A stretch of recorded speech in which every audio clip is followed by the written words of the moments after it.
Hello, human peoples. You're listening to the podcast network of Gamefully Unemployed. To support us and gain access to great exclusive podcasts like Fox Mulder is a Maniac, Tom and Jeff Watch Batman, Star Trek The Next Futurama, and our latest show, Spiel Boys, head over to patreon.com/gamefullyunemployed. We do game streaming, movie nights with our patrons every Friday night, and you can even commission your own podcast about anything you want. Literally anything, within reason, and we have to do it. You are quite frankly out of excuses not to go visit patreon.com/gamefullyunemployed. That's patreon.com/GAMEFULLY unemployed, which is spelled like it sounds.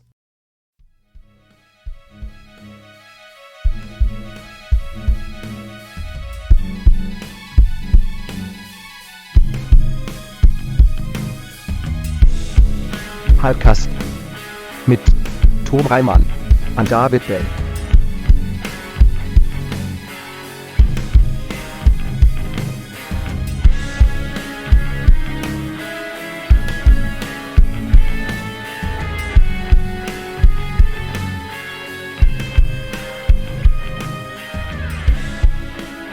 We're all alone, Tom. I know.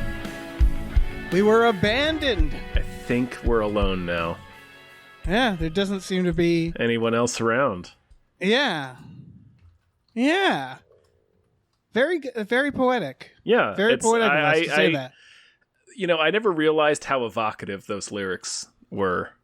Until just now. Right, until like you find yourself in a situation where you're alone, and I'm pretty sure the beating of our hearts is the only sound.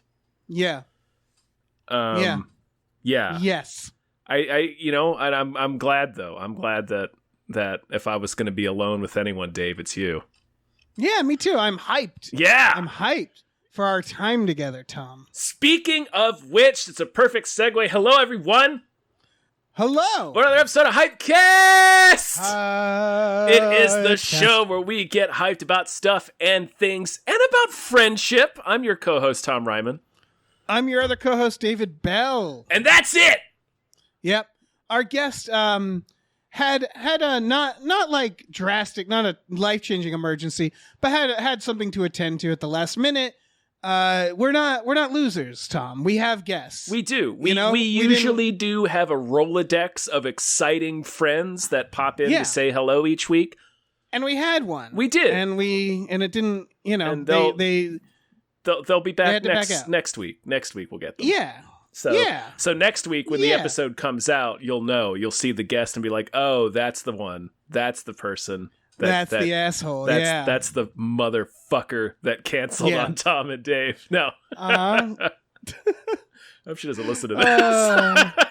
I don't think she'll mind. I don't think her feelings would be hurt. She knows. Yeah. She knows that we're in jest. We're being jocular. Yeah. We are. Dave, what's up? Let's go ahead and start the show. Okay. Let's start naming some names. Let's be like the House Un-American Activities Committee and start snitching. Let's snitch on some producers. We don't have to like waste any time with bullshit with the guests of being like, "How are you? What do you have to plug? Yeah. What do you have to? Nice to see you. Nice to talk to you." Perfectly honest, Dave. 100%. Worst part of my day.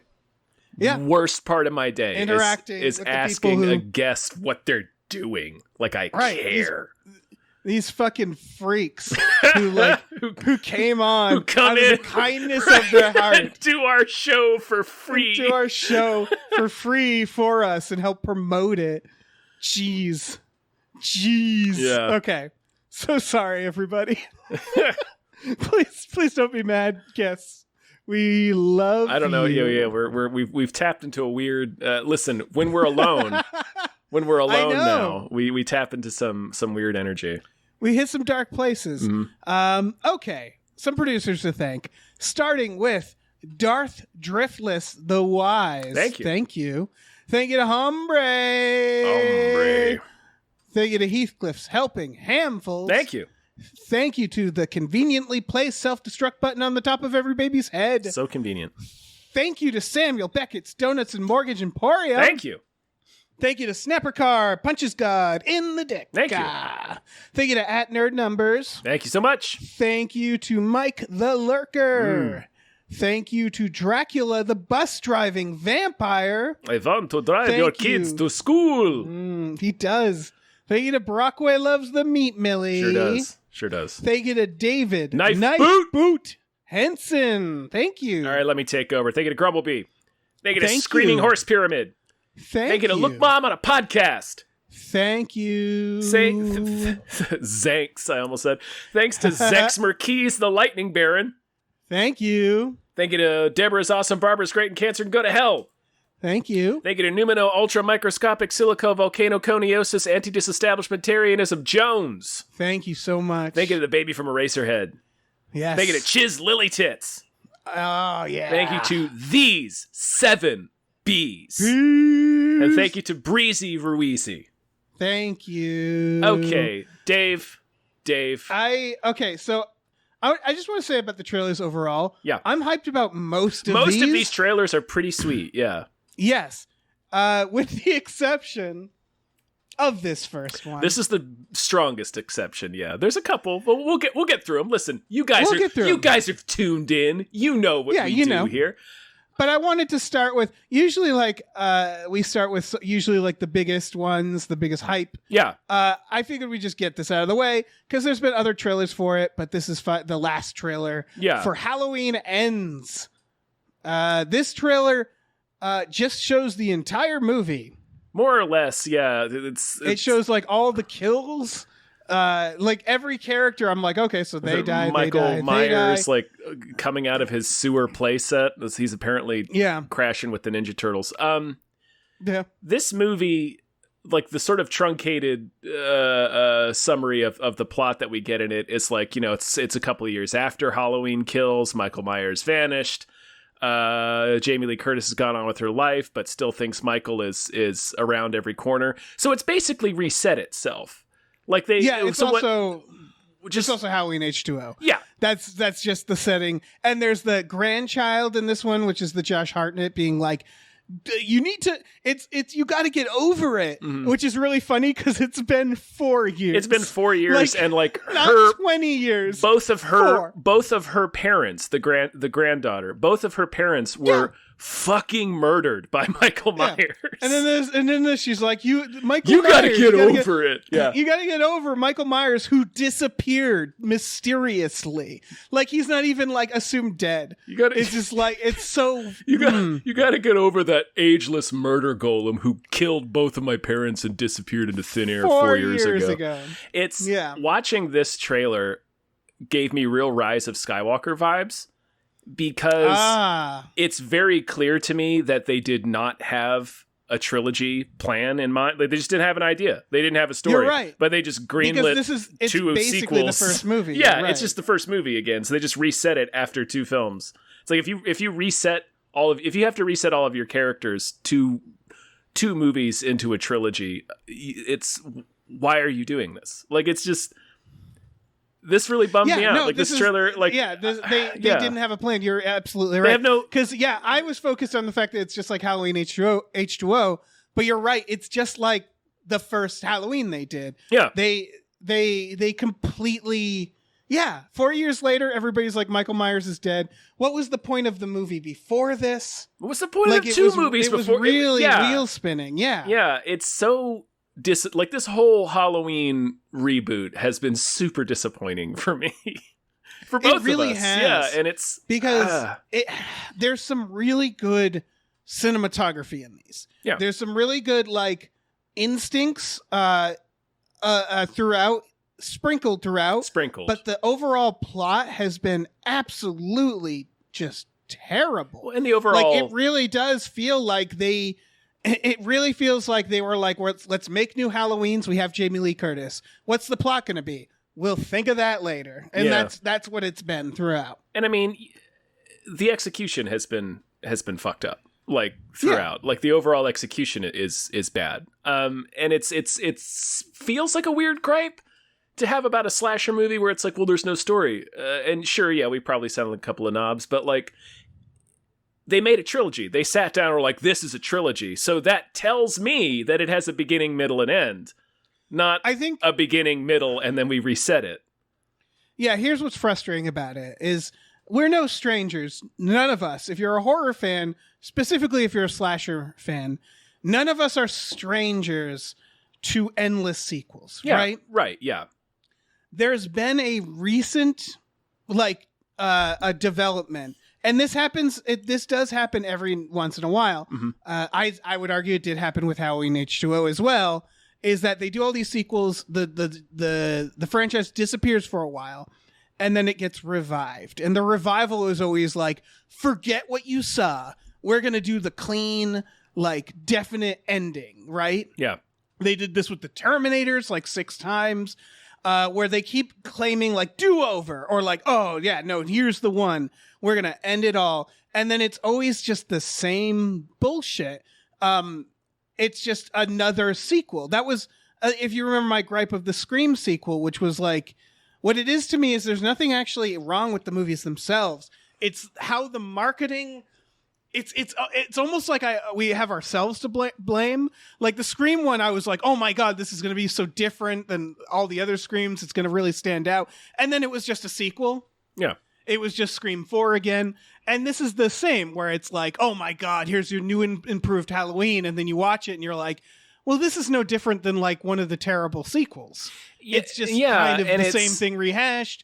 It's confusing at times. It's not particularly new or fresh. It's almost as if these are ideas that you make one or two of, and then you can't really do much more with. Right, and I think because it was coming from such a pedigree. It was an interesting combination of writer and director to have it's David Gordon Green and Danny McBride writing these, and then it's coming from Blumhouse is producing it, and Jamie Lee Curtis was back on board. So it seemed this was going to be something special. And then as the first one was coming out, they're oh, it's going to be a trilogy. We've greenlit 2 more. So it's oh, this must be they've got Jamie Lee Curtis on board. They're coming from this prestigious horror production house. This must really be something. And then it just to see it and to realize that it isn't. It's in fact, it's derivative of itself. Even we've talked about in the previous We Just Watched episodes we covered, where it's a lot of the sequences in Halloween and Halloween Kills are borrowing, or just if not just flat out repeating sequences from previous Halloween movies. So it's not only was this not a good idea, but it wasn't even a new idea that they're doing. Right. It's the brand new exciting Malibu Stacy, but she has a new hat. Exactly. Yeah. That's what it is. It's just they really hyped it up as this oh, this is going to be a completely fresh take, and it really isn't. And and again, when you think of it that way, and then if you're like us, who didn't really care for the movie either, besides the fact that it's derivative, then it's just it's not offering anything. It just keeps going. They're the thrilling conclusion. I'm we just pressed the reset button in between this movie and the last one. So it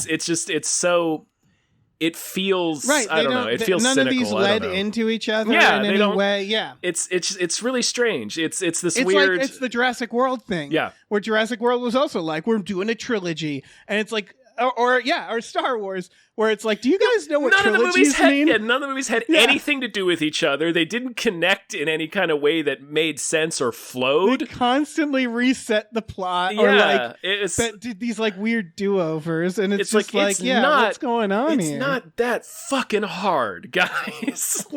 Maybe it is, but just sit down and write the thing. I don't know. See if you have 3 movies. If you don't make 3 movies. Yeah. It's very weird. Yeah, it's a very weird... it never ceases to amaze me when it's you can write all the scripts and approve them first. Yeah. That's a thing you can do. You don't need to make a $40 million investment on a movie before it's written. Yeah.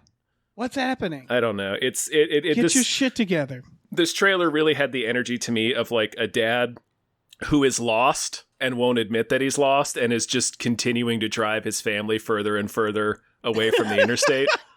That's kind of the energy I got from this trailer, where it's just here comes the thrilling conclusion. It's did anybody want this anymore, because I don't think people were pretty hyped about the first one, even though you and I didn't like it. It was generally well liked.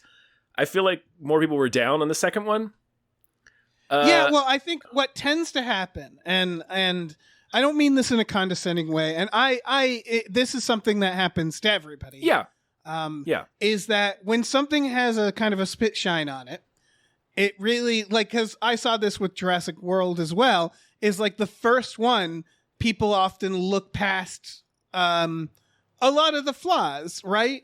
And then once that new smell wears off, you start realizing, like, wait, this isn't any good, is it? This is like that bad. does happen, where it's like Halloween, the first new one, it looked different, it looked modern, it had, it looked cool. Yeah, exactly. But then when you actually like went through the plot and like it's really boring. And again, that's something that everybody kind of everybody's guilty of that. Yeah.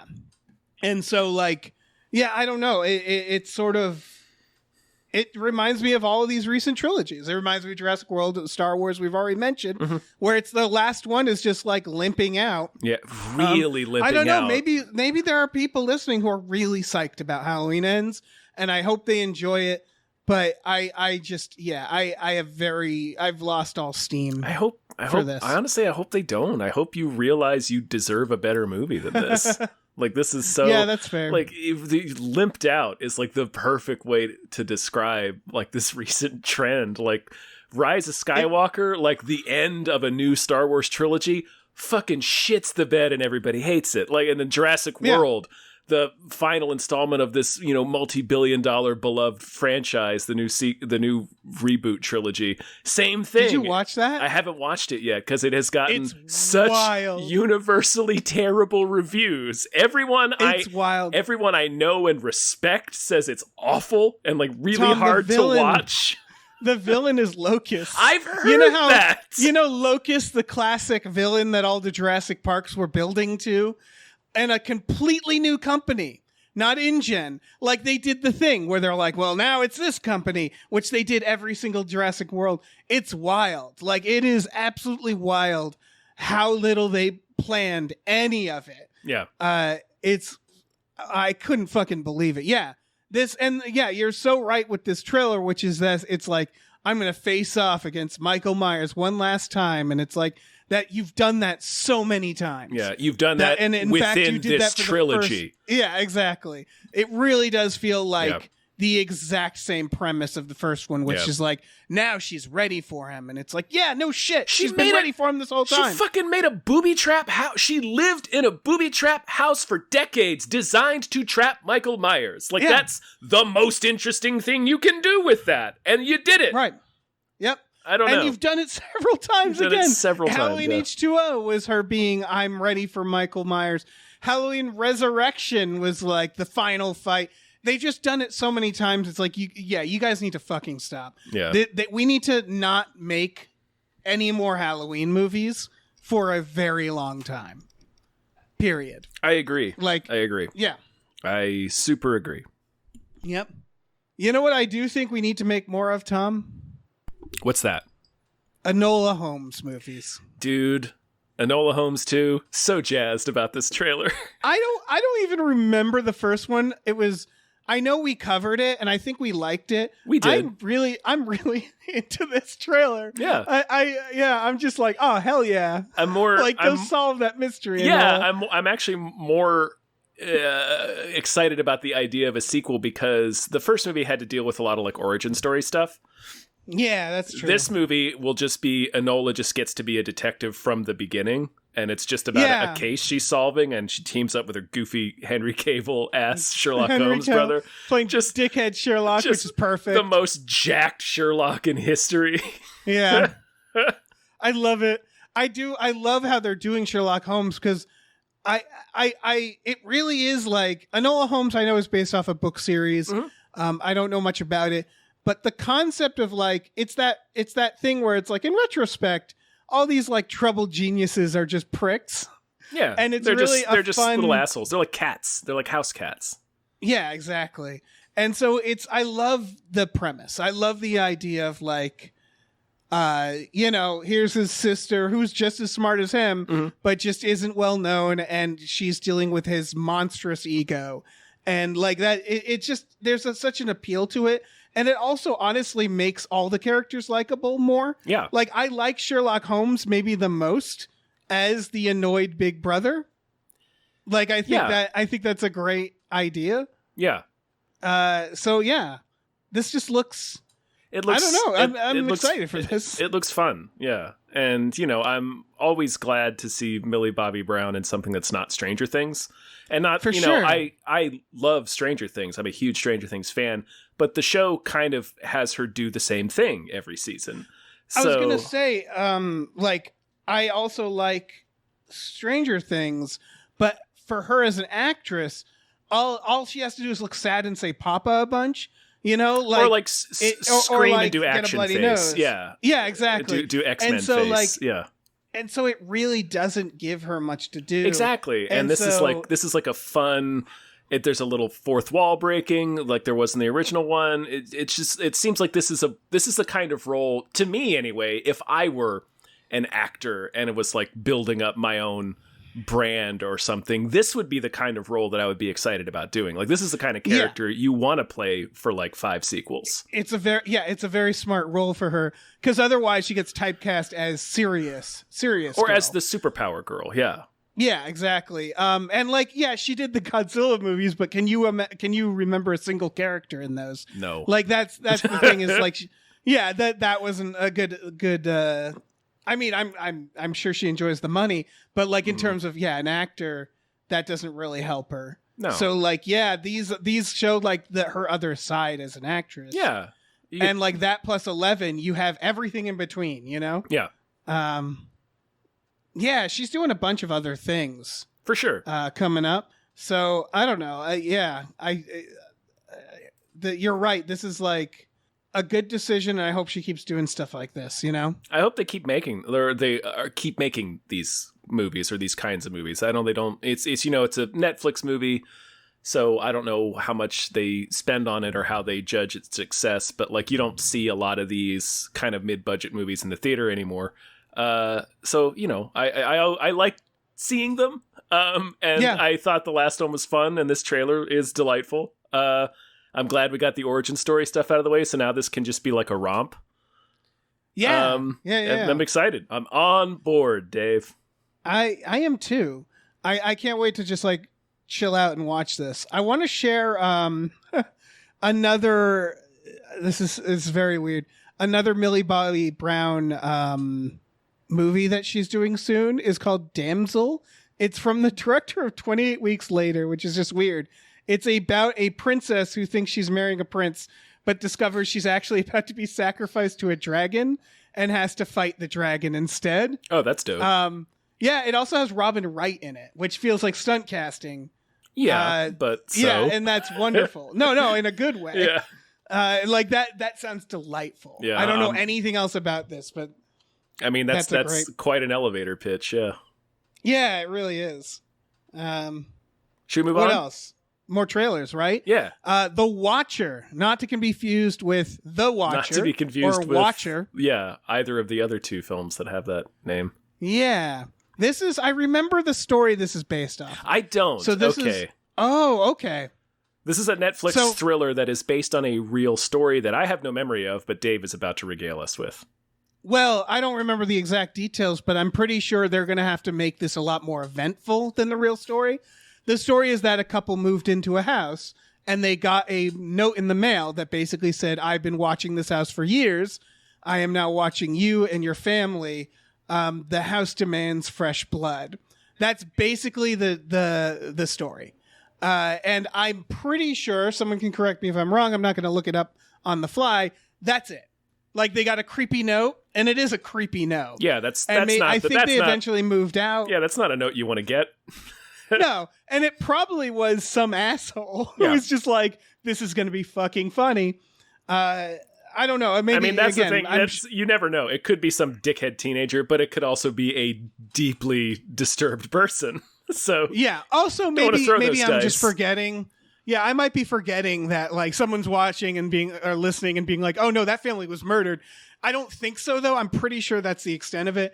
And this movie's based on that, and it's like, it's based on that in the Law and Order sense, where and it's from like the headlines. That's a good premise, right?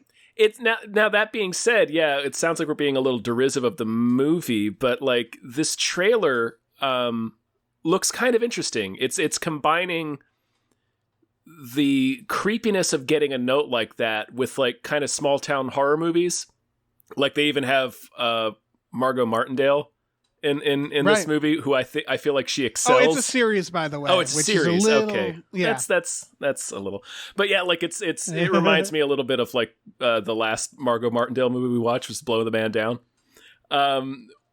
where it's about small town secrets and that kind of creepiness.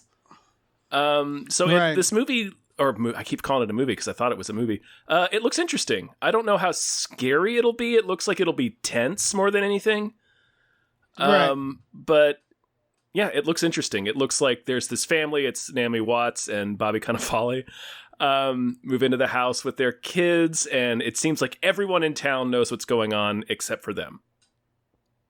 Yeah. It's like a weird mystery, which I'm looking at the true story is kind of what happened, which was that they hired a private investigator and they tried to figure out who the fuck sent them it. And for the record, nothing happened. They just sold the house. That's a good move. Probably a good move. Well, they lived there for years. Nothing happened. They got 3 notes total and nothing else. And the previous owners also got a note, but the previous owners had been there for like 20 years. So I think most likely it was like a shitty neighbor who was just who just wanted to scare the new people out. Yeah, or like who was like wanted the property or like wanted them to cut a tree down or something. I don't know, man. But yeah, this is the much more interesting version because honestly, this is the best version of based on a true story in my opinion, because it's like in the true story nothing happened, no victims, and so like some producer being like, yeah, but what if something happened? And right, it's like, why not? Like it's not exploitative, you know what I mean? It's like, oh, we had this fucking scary thing happen to us, ultimately it was fine, and then someone comes along and they're like, hey, can we give you some money for the story? And they're like, fuck yeah. Like I assume that's what happened, you know? Probably, yeah. I saw somebody tweet this the other day, but it's like the exact opposite of the Amityville series, which is an incident where several people were murdered. And now we have like 28 ridiculous Amityville movies, like Amityville Shark. Like it's just we've made like these this real corny ass, just like asylum level horror movies based on an actual multiple murder. Yeah, it's fucking weird. Yeah, it's bizarre. So I'm glad that like I'm glad that like Ryan Murphy, this is the better way to do these. Yes. What I was going to say is this is coming from Ryan Murphy. So I'm glad that this is what he's doing next, because like his Dahmer series that is on Netflix right now is getting a lot of heat. Oh, I didn't know he did that. Yes. Yeah. Fuck that Dahmer series. For being exploitative. Yeah. And you know what? They have everything coming to them. I mean, it sucks, but that the victim's family went on Twitter and it was like, fuck this. Yeah. I'm so happy we're finally getting backlash to that bullshit, because for the longest time we weren't. So good. Fucking good. Yeah. It's weird. It's a weird thing that we do. It's a weird thing that we do. You want to talk about this next trailer? Because I really do. Yes. Tom, I really do. I think this is my favorite trailer of the episode. I can't wait for whatever the fuck this is. This is called They Cloned Tyrone. It is Jewel Taylor, who is the writer of this movie, as well as Space Jam: A New Legacy and Creed 2. It's like, huh. Sure. He's also the director of this. It's got, John Boyega and Jamie Foxx. It's got Kiefer Sutherland in it, apparently. David Alan Grier. It's like a sci-fi. it's like detective? a sci-fi comedy. Yeah. Teyonah Parris is also the style. third lead. Oh yeah, It's like three. I guess just three criminals for hire. Get hired to do a job. Three groovy criminals. Yeah, they are groovy. It's like very much like a spoof. At least it is. The trailer's presented like a spoof of like 70s exploitation cinema. Like it even has the film grain, and they're all dressed like really cool. They're dressed like really fucking awesome people from the 70s, I guess. Yeah, it's not even sort fully, of lost my train of thought. The hairstyles are very 70s. Like, I'm looking at them right now. It's sort of it's a mix of eras. Yeah, like it feels timeless, but definitely like 70s driven. Mm-hmm. Like Jamie Foxx's hair is ridiculous, you know. And then they're just the most fun people you could imagine. Like the first scene is just them in an elevator singing. Yeah, singing into their guns. Into their guns. Yeah. Yeah. And then they come upon some sort of like wild cloning plot. Yeah. Where, like, they uncover hence some the name, they clone Tyrone. Yeah. So they uncover some weird sci-fi government conspiracy. Like this trailer, look it up. This trailer is fun as shit. I'm so fucking excited for this movie, whatever it turns out to be.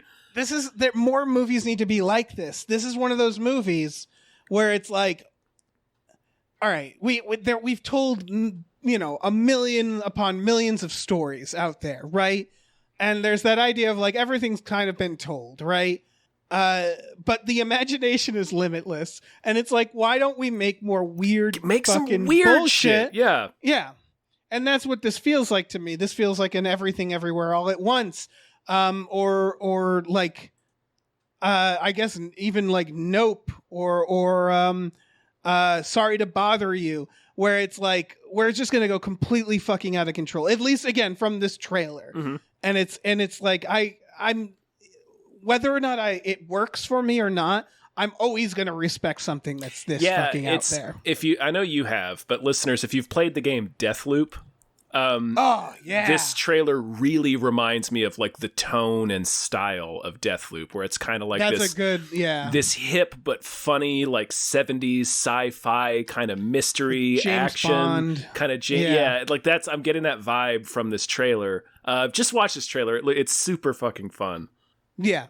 Very excited to see this movie. It doesn't come out until the end, like December 30th is the release date I'm seeing, so not for a couple of months. Sadly. The names for the characters: John Boyega plays Fontaine, Jamie Foxx plays Slick Charles. Yep. Teyonah Parris is Teyonah Yo-Yo. Parris, Yo-Yo. There's also a character named Gold Grill. Sweet. Someone is DJ Strangelove. Like, it's just like, okay, this, I don't know what the fuck this is, but it looks out of control. Yeah, out of control. It looks fun. Yeah. Yeah. Yeah. This is my trailer of the week, I think. This is my favorite one. Yeah. Fuck yes. Oh my god. It's just it's one of those gifts where you see a movie like this and you're just like, it's such a palate cleanser. Yeah. All right, let's talk about the next one. Yeah. Rosaline. I'm torn about this trailer. I'm not against this trailer. I don't think it's for me. It's so what the premise is it's Romeo and Juliet. It's about a third teenage girl who had a crush on Romeo and was the girl he was dating the week before. Basically, he met Juliet. Mm-hmm. And that fucking premise, for whatever reason, I think is hilarious. It's pretty funny, yeah. And like the trailer, it's like modern English, so it's like, a little bit of an anachronistic movie. Caitlin Dever plays Rosaline, the title character, the ex-girlfriend. Yeah, it's the director. It did Yes, God, Yes, if you remember that movie. Mm-hmm. And so, like, okay, it's very much like teen girl perspective. I don't know. There's just something very funny about this to me. I don't know if I'd find the movie itself funny because, again, I don't know if it's made for me. But it's. Oh, go on. The movie, like, like the Got anachronism. Bradley Whitford. It's Bradley Whitford. Yeah, Minnie Driver is in it. She looks fucking great. It's this movie.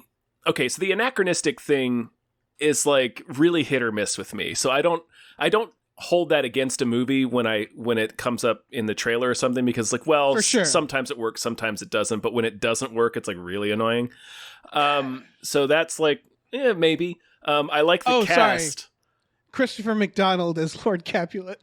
That's Fucking who incredible. He plays. Incredible. Yeah, Christopher McDonald, man. That's perfect. So yeah, but what I'm kind of getting stuck on here is the fact that it's like a Rosencrantz and Guildenstern are dead version of Romeo and Juliet. Like, notably, a real big tragedy. You know what I mean? Like, so I don't know. Right. How you do a movie like this about Romeo and Juliet without substantially changing that story. And if you're changing that story, what's the point? So I thought, because I've heard this pointed out about Romeo and Juliet for the longest time. And I don't know the story too well, so maybe this is changing the story to interpret it this way. But there's something to be said about how impulsive their story is. Oh, yeah. That they're two teenagers. Two dumbass teenagers, yeah. Yeah, who do a murder-suicide because they've met each other like for 3 days. Yeah. I think that's what they're doing here. I think they're pointing out the silly teenage angst. I think this is going to be like Heathers, kind of, where it's like kind of dark. That would be interesting. That would be interesting. Yeah, that's what I'm hoping. The trailer doesn't show that because it's just like, oh my god, I'm trying to split them up. Right, but yeah. it seems like it's still going to end with the old double suicide. Murder-suicide. The old MS. And so I think the idea is going to be like, oh, dodged a bullet, you know? And like what I want is the premise that she then grows up to have a very balanced life, meets another guy, gets married, and realizes like, oh yeah, that guy wasn't the end of the world. You know what I mean? That's like, true. I think that's the best idea for this, which is like, no, your teenage crush isn't worth fucking this tragic story over. Like, that's just some guy. You're going to meet so many others. You're like fucking 15 or whatever. Like, who marries, and I guess back then a lot of people married people at 15, but you know what I mean? Yeah. Where I'm guessing that's what this is the idea of like taking this thing that was seen as like such a timeless love story and pointing out like, that's not what love is though. You know, that's not how love works.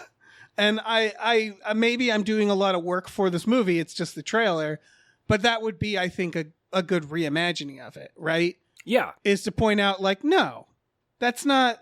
Yeah, that's bullshit. Like had Juliet and Romeo split up and lived, they just would have continued their life and they would have found happiness and they would have found somebody, etc. They didn't need to fucking die.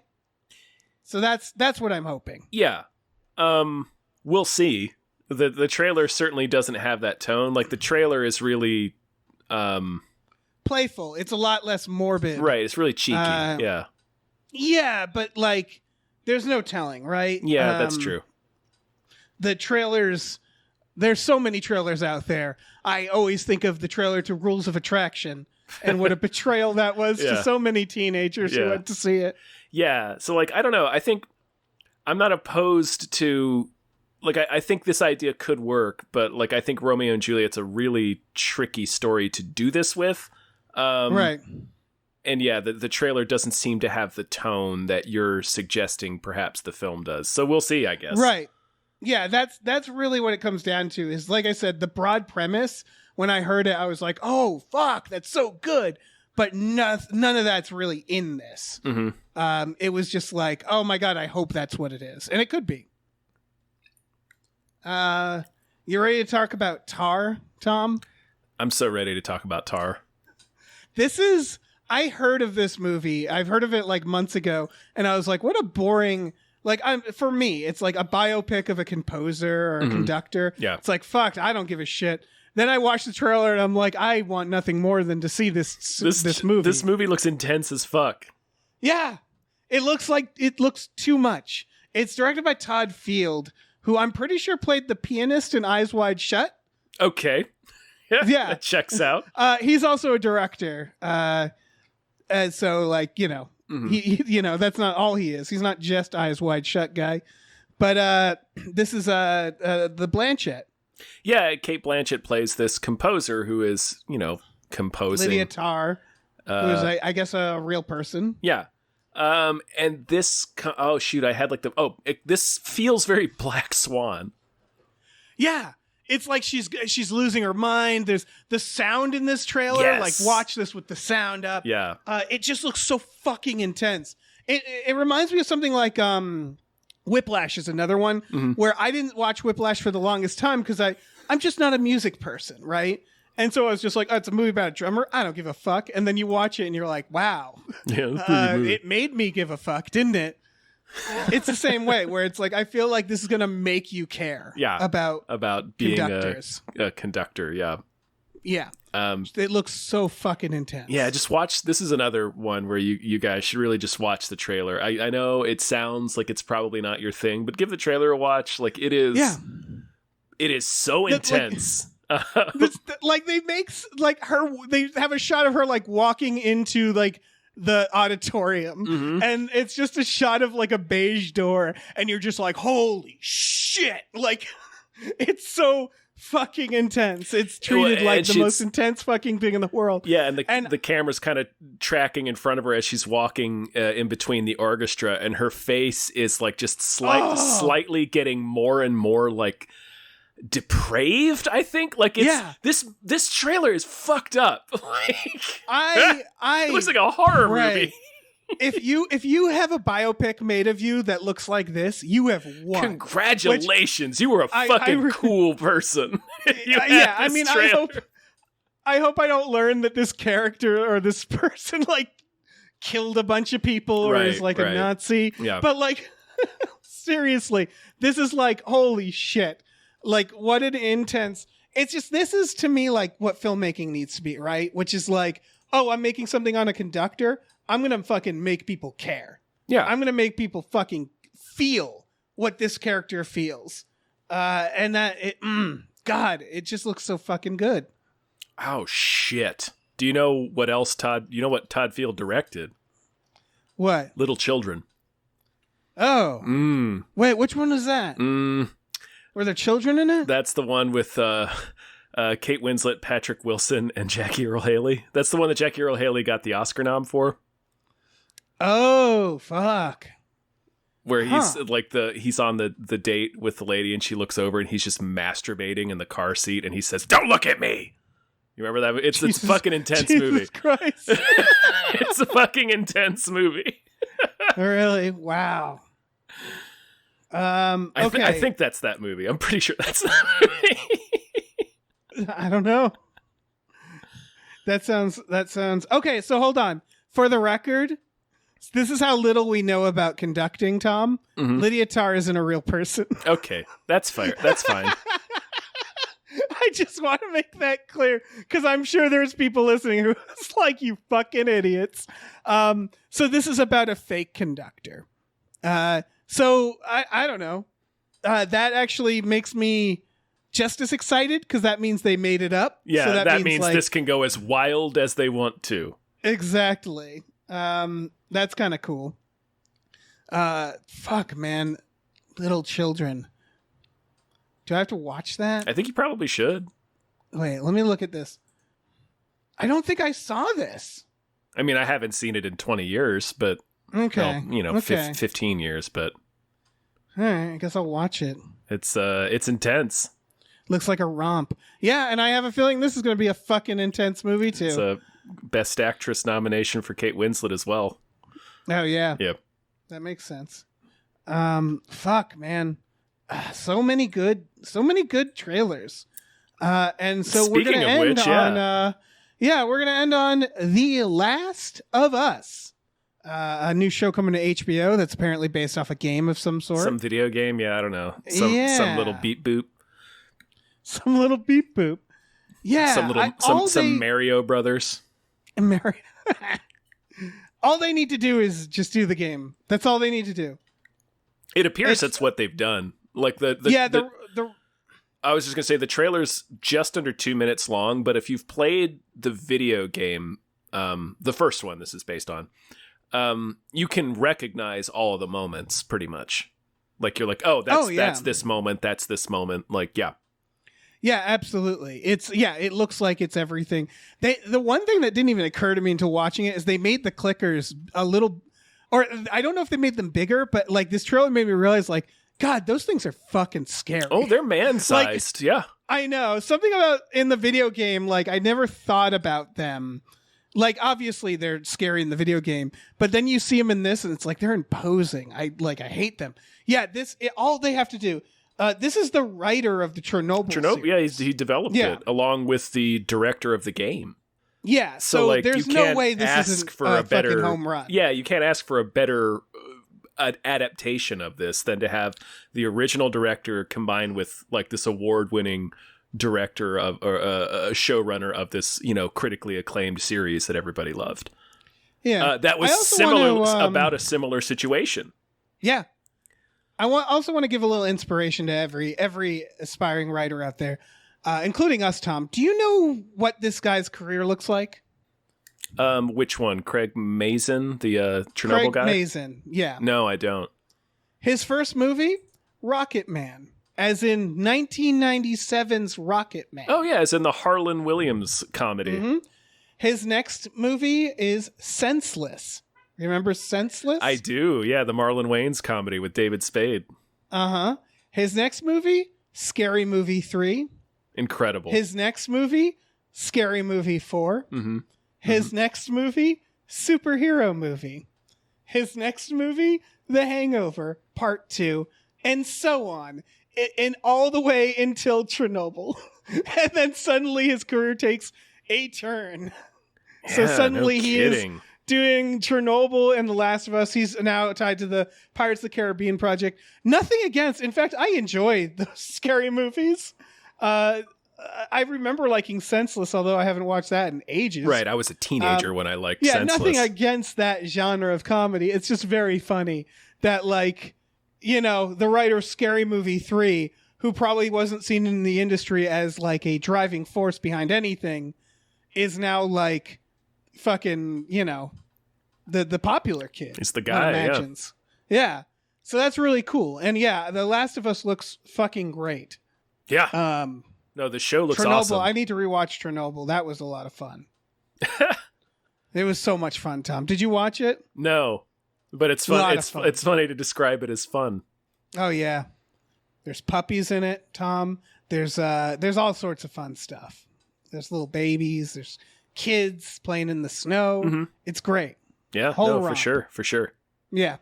Yeah, this looks good as shit. Yeah, it does. It looks perfect. Again, all they have to do is the game.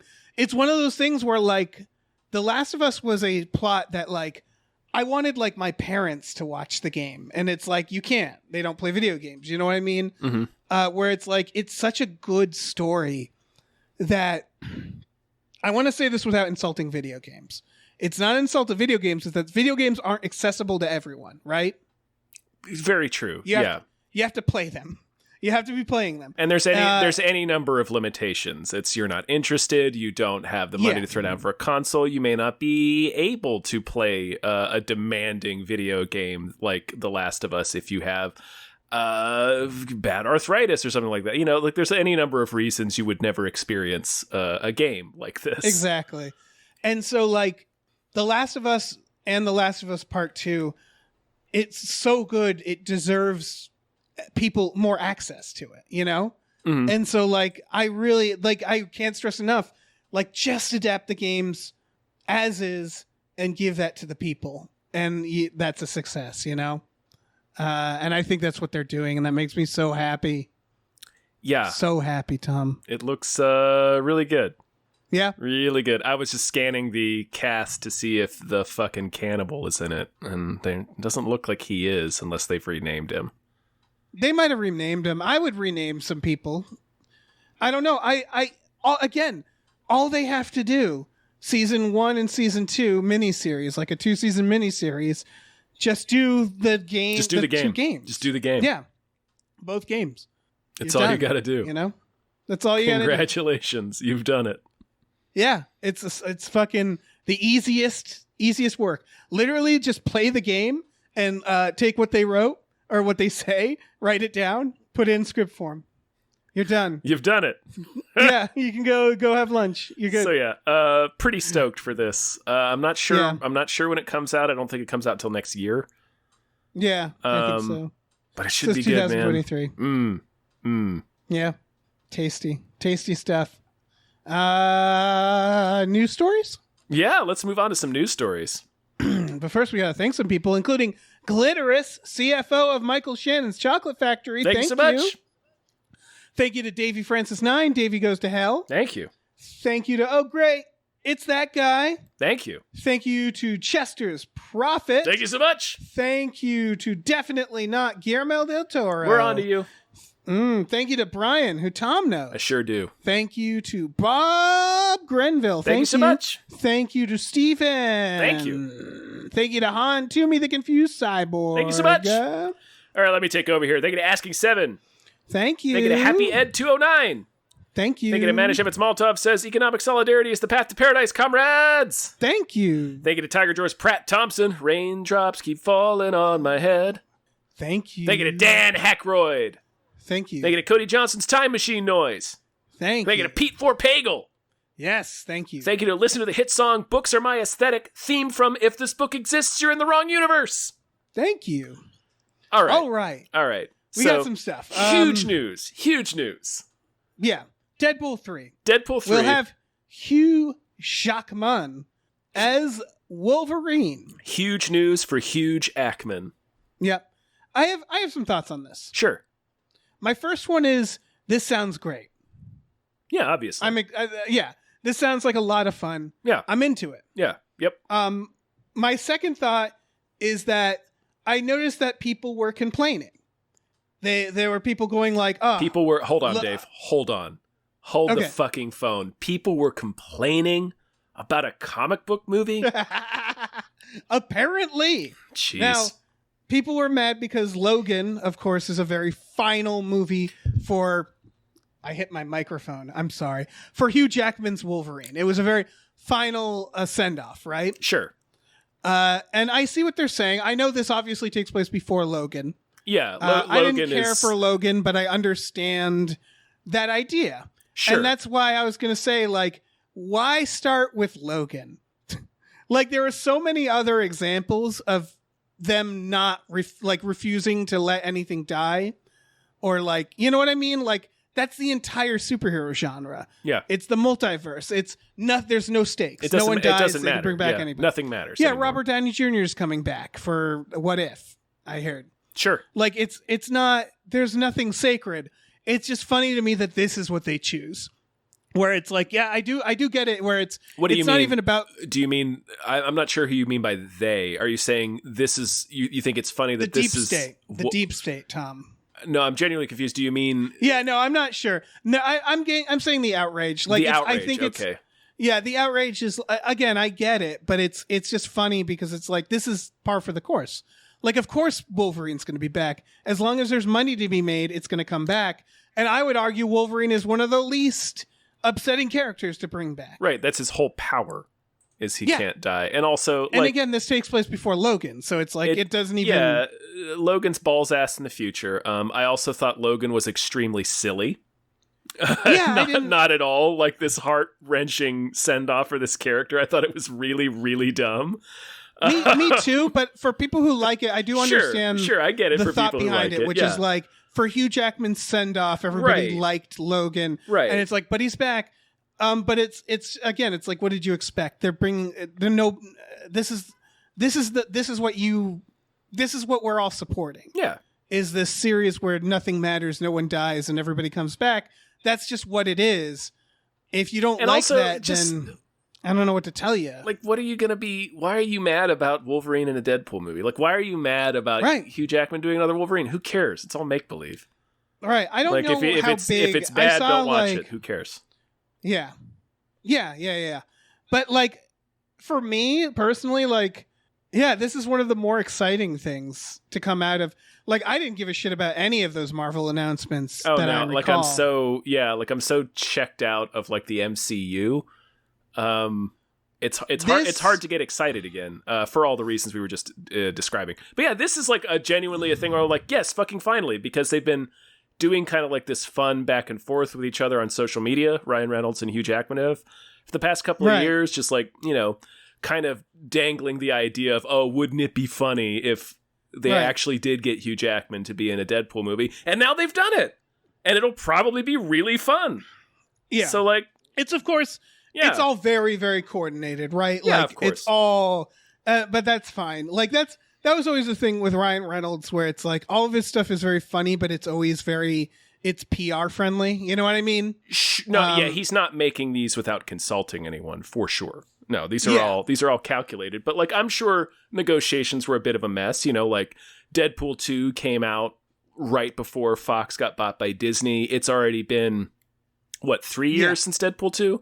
And this isn't going to come out until 2024, so it's still like 2 years off. It's going to be a while. There's going to be so much X-Men Origins Wolverine references throughout it. And I'm sure they had to convince Hugh Jackman to come back. Because, you know, however you felt about the movie, it was him sending off this character that he'd played for 2 decades. Right. Which again, that's what I mean was like, I get why the fans are upset by that idea. Yeah. But I guess what I'm saying is like, yeah, this is what everybody signed up for. Yeah. Like, what did you think anything was sacred? You know? Yeah. It was really funny. This has reminded me of it. There was an article about Scarlet Witch, and an interview with like, Kevin Feige was like, oh, maybe she'll come back after dying. And my thought was, wait, she died? Like, it didn't even occur to me that she had died. Yeah, like, it didn't read as dying. She did. And it's like, it didn't even occur to me the idea that she wouldn't come back. It's like, of course she'd fucking come back. Like, again, like you've created a world where there's so little stakes that I didn't even think for a second that she was dead, you know? Right. That struck like when that thing collapsed as... at the end, I was like, oh, okay, so that's their way to hide the fact that she didn't die. No, and I took it as she died, but that was like, you know, in our episode, I think I mentioned this, but one of the most interesting things to me about the new Doctor Strange is that they made Wanda the bad guy, and then she gets killed off at the end. It's like, oh, that was a bold thing to do. And then, of course, like 3 months later, you have Kevin Feige being like, maybe she'll come back. Like, oh, okay. And none of this matters. Not only will she come back, but I guarantee it'll be the other version of Wanda, and she's good again. Yeah, of course. She'll be a good guy again. Yeah. So, like, nothing matters. Nothing matters. It's comic books. Yeah, exactly. Yeah. And that's the thing. It's comic books. Comic books have special rules, which, of course, is why, like, other movies really shouldn't try to model themselves off of them. But also, like, there is no final send-off. Professor X has died so many times in the movies. Patrick Stewart as Professor X has died 3 times. 3 times. Yeah, and so it's like, and that is what the comics are like, if I'm not mistaken. Yes, it is. And so it's like, if you're frustrated by that, like, which I obviously do get frustrated by it, it's just like, this is the genre. It's what happens when you do serialized storytelling with a pretty static group of characters. They add, they create new people every so often, but it's very hard for a new comic book character to get like traction. So it doesn't happen that often. Right. So yeah. Speaking of things that don't ever die, and speaking of don't borrow from the MCU if you're another series, we have some Star Wars news. Fucking Christ. James Earl Jones retired as Darth Vader and sold off the voice to an AI company, and Darth Vader will now be played by an AI from here on. Now, I have a couple thoughts, Tom. Uh-huh. From the perspective of James Earl Jones, why not? Good for him. Good for him. This is better to me. This infinitely better to me, for obvious reasons, than making a CGI homunculus of Carrie Fisher after she's passed. Because like James Earl Jones is coming in and he's being like, here, save my voice as Darth Vader, so you can always have Darth Vader. Yeah, and he's like, I know I'm gonna die, and I know after I die, you're gonna keep going. You're never gonna stop. So here, I'm gonna make my relatives a butt ton of money. Here you go. Yeah. Like I'm selling it. Yeah. And then we'll apparently make Hayden Christensen be the body actor Did you see Obi-Wan? No. The big selling point was that Hayden Christensen's in it, right? Yeah. For the most part, he's just David Prowse. Yeah. Like he's just in the suit walking around. Sure. That there's like one scene with his face, and it's like, so why did you get him back?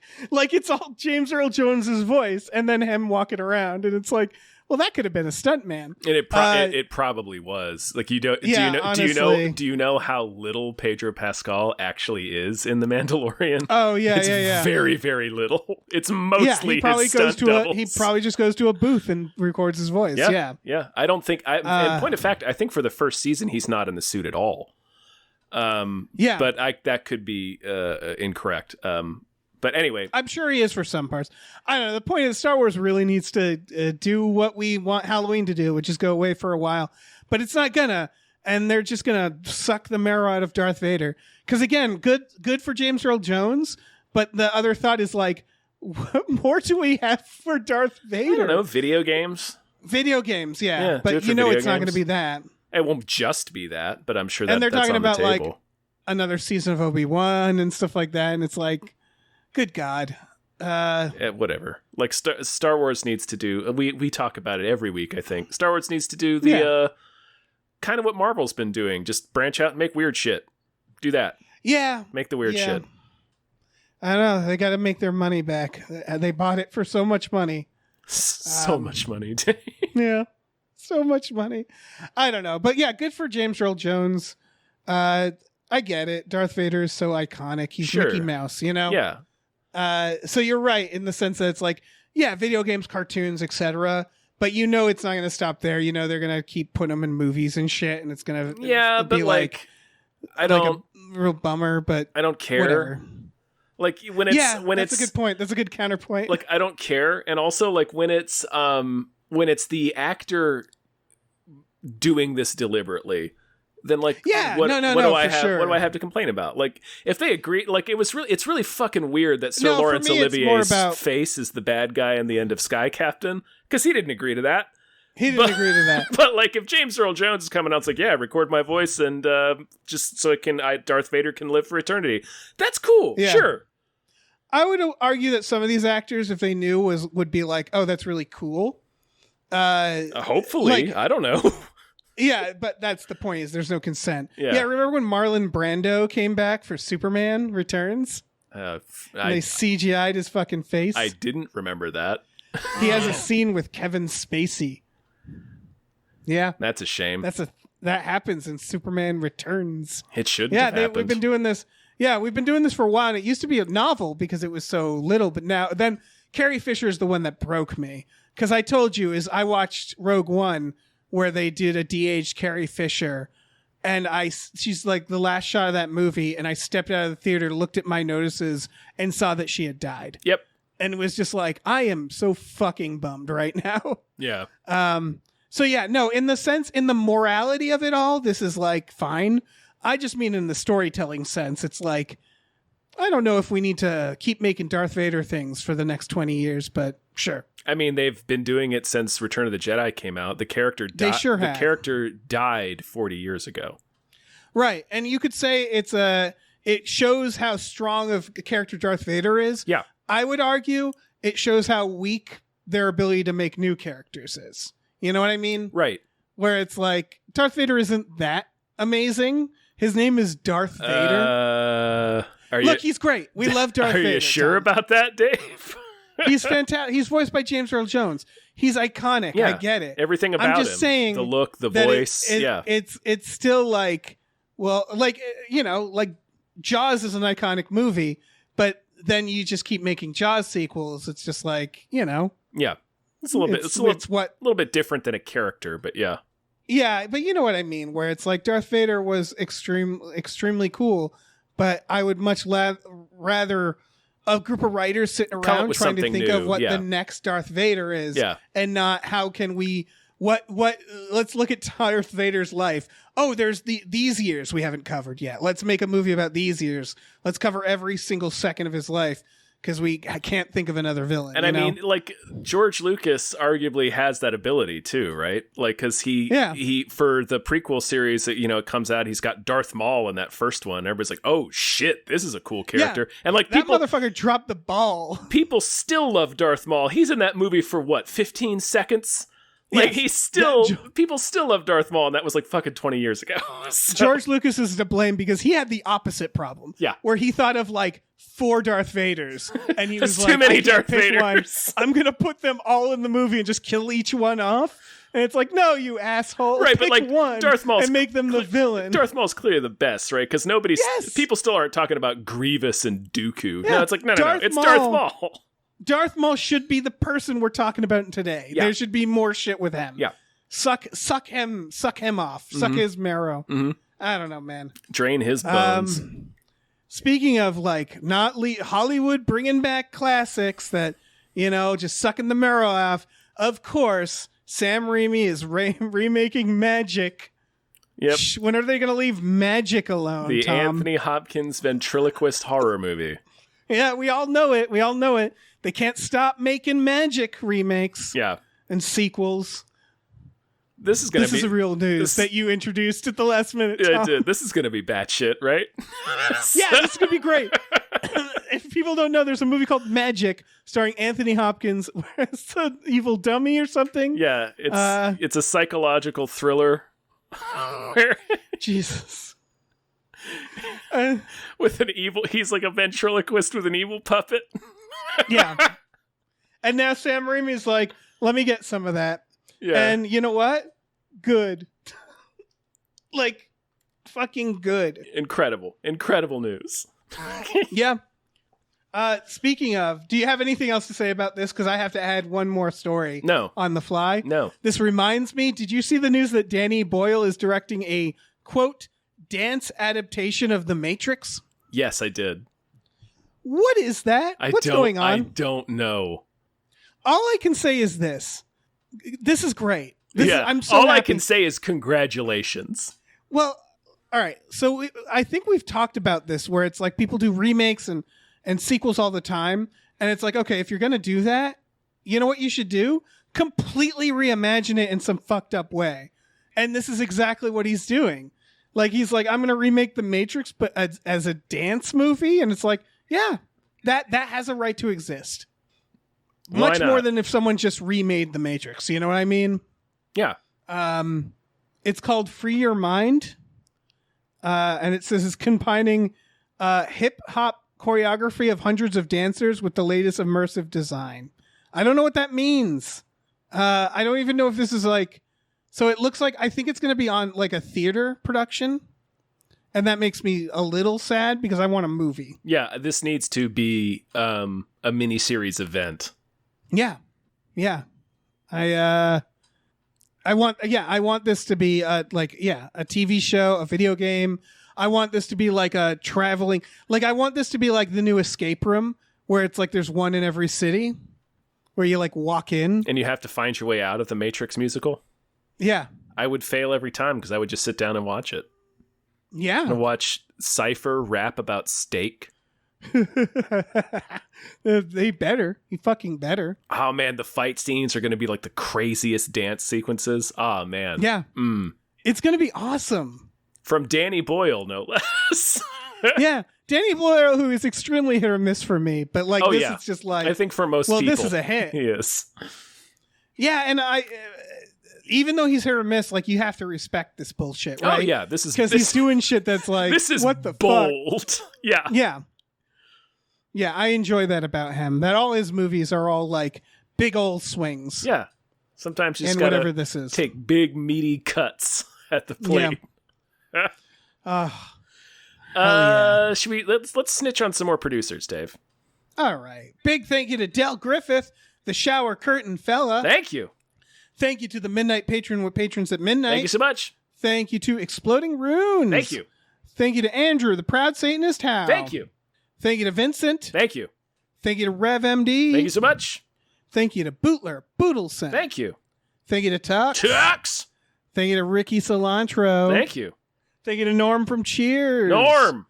Thank you to Space McNulty. Thank you so much. All right, let me jump in here. Thanks to your mom. Thank you to Nolan Tubi's Dark Harold Mayton. Thank you. Thank you to Andrew, guest's name. We don't have a guest today. You and me. Andrew, Tom, and Dave deserves more hype, McGuire. Yeah. Woo. Thank you. Thank you to AJ. Thank you. Thank you to Tip Drizzle. Thank you to Burrito Mouth. Thank you. Thank you to the ghost of Dave Thomas. Thank you. Should be Grave Thomas. Thank you to Aaron Burser. Thank you. Thank you to Christopher Robert Sparts, Esquire. Thank you to Mackenzie Fuck Shuffling with Willem Dafoe's confusingly large dick, Chill. Thank you. Thank you to Funky J.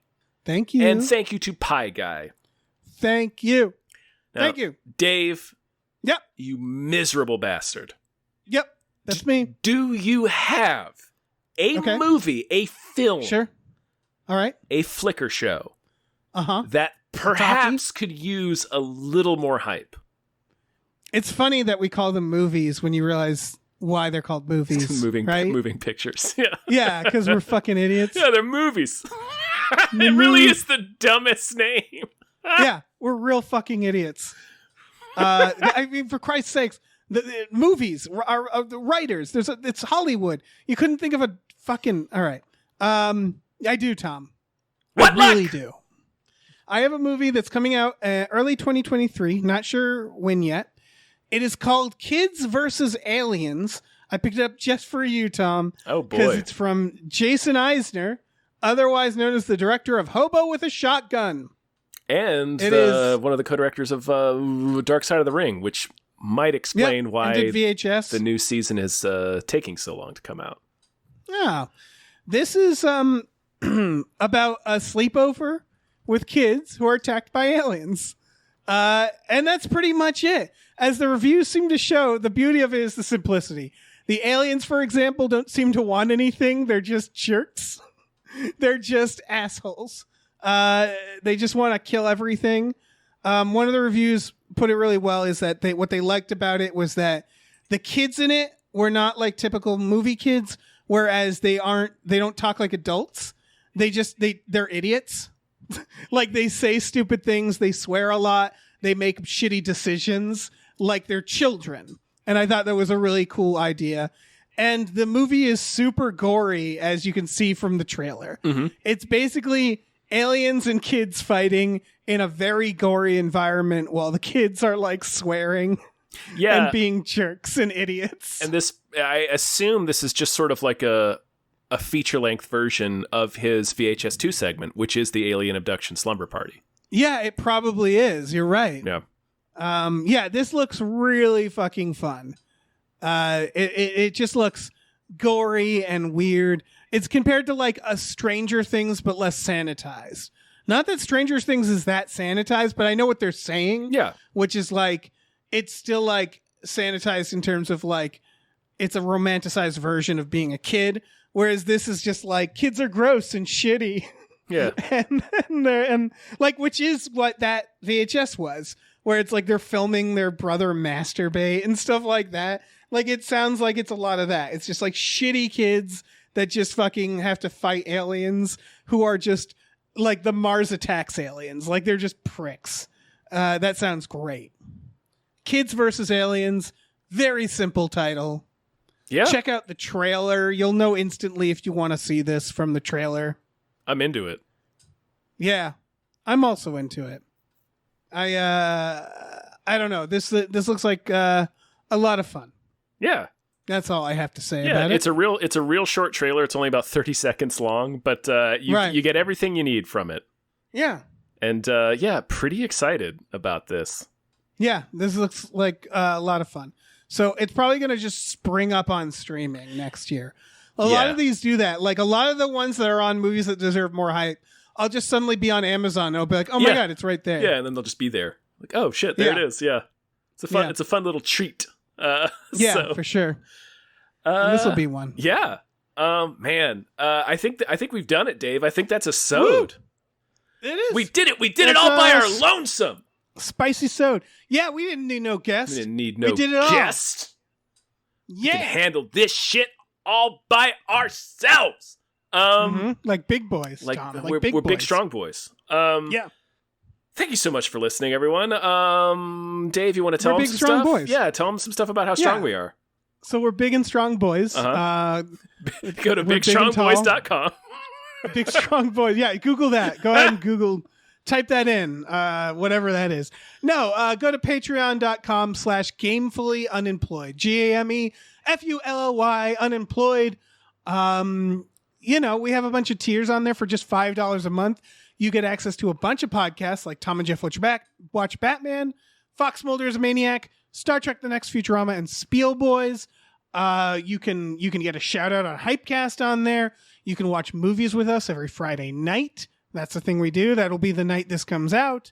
There's a bunch of stuff. So, go check it out. Yeah, slap your peepers on that. And slap your peepers on this. We have a store. Head over to gamefullyunemployed.com where you can find a link to our Teespring store. We have all kinds of cool original artwork and designs you can get on t-shirts, mugs, stickers, posters, all sorts of things. So check that out.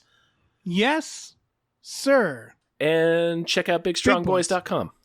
bigstrongboys.com. Yeah, let's rebrand, Dave. Yeah, should I Google that real quick to make sure? Hold on, I'm going to do it. Tom, I'm going to do it. I mean, did you want the FBI to make another trip to your house? Boys.com. Oh, it's free. It's free, Tom. Let's nail it down. Yeah. This is the beginning of the rebrand. You heard it here. Yeah, Big Strong Boys. Oh, no. All right. Bye. Bye.